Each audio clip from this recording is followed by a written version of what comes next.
In this lush green village, you'll reunite with old friends, meet new ones, and rediscover yourself.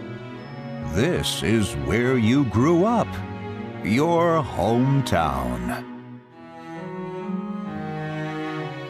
Hometown Story. We're here together with Yasuhiro Wada from Toybox, and you have a new game, Hometown Story. What is it about? Okay, so Hometown Story is a game, basically, if saying it in a few words, where you run a shop. But the main purpose of the game is not to make the shop bigger and bigger, but the main purpose is to see the people who are gathering here, and the bigger the shop is getting, the more people are gathering in the shop, and the people start to communicate with each other, and they share their history, their stories with each other. And the fun of the game is to develop the stories and the deep relationships between the characters which gather in the shop. The bigger the shop gets, the more people gather there.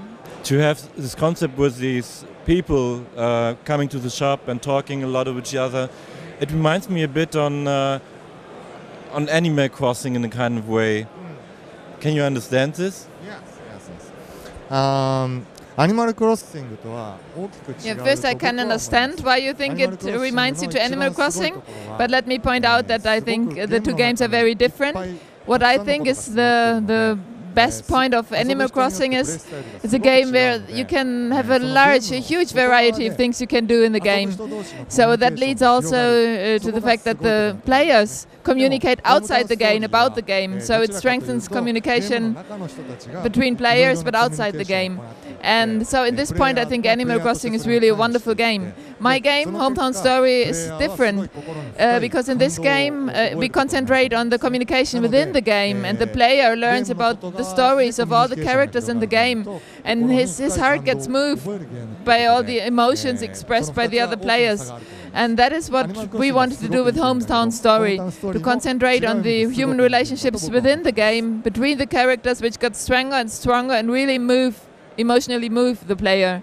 So I believe that Animal Crossing is a wonderful game, and I hope that also Hometown Story, in another way, will be a wonderful game. You say that you want to have a moving story. Why is this so important for you in this game? So, well, I myself, I was very lucky. I was moved by many different games, but also movies or novels, which I could get to know in my childhood and later. And I was influenced a lot by many different things and emotionally touched also. And I think it was a very good feeling, and I was very happy about it. And now I'm grown up. I'm getting older, but I want to wake the same feeling in other children, and I want to move them with my games so that they can feel involved and that they can feel in touch what they are doing. After Harvest Moon is running for so many years, why did you choose to make something new with a new concept? Harvest Moon originally had the three concepts of growing crops, of taking care of animals, and also human relations. But as you know, the game has been continuing for almost 20 years already. It was getting bigger and bigger. It was getting very complex and also sometimes a bit complicated maybe. And the original concepts are a little bit buried under all which came new after the years. So I thought I want to do something new. I want to start again, and I want to make a very simple and compact game and concentrate on one concept. And what I thought is most important among the concepts of Harvest Moon is the human relations.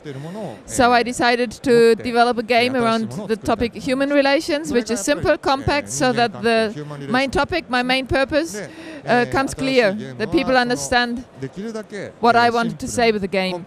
So that is why I came up with Hometown Story. Maybe at the end, Harvest Moon was successful all over is successful all over the world, and in the recent years, it is a bit like that the Japanese companies seems to have problems to appeal to the Western market. Is there something? Do you think it's a problem of Japanese companies, or does the Western gamers change? What do you think? What should developers in Japan do to be successful as they were in the past? Yeah. そうですね。日本人はすごいなんて言うんでしょうね、いいクリエイターがいっぱいいる。Okay, so I believe we have a lot of very talented game designers in Japan. The problem is if you start to think too much about what people in other parts of the world would like to see or to play. I think that's not the way you should start and approach a new game. You should really concentrate on what you would like to develop and on your dreams and on your imagination. And if you follow to this, you might have success. There might be people who don't like it, there might be people who like it, you don't know. But if you concentrate on your ideas and do not think about too much what others would like you to do, I'm sure this is the way which can lead to success. 多分こう世界中の人たちに響くところって絶対あると思うんですね。なので、そういう作り方をすれば成功に近づくんじゃないかと、思っています。Okay, thank you. I'm very interested when the game comes finally out. It's coming out this year? No, early next year. Early next year. Okay, yeah, and it's coming out for 3DS. Hometown Story. Thank you very much. Kindled in your heart whenever you hear the name Hometown Story.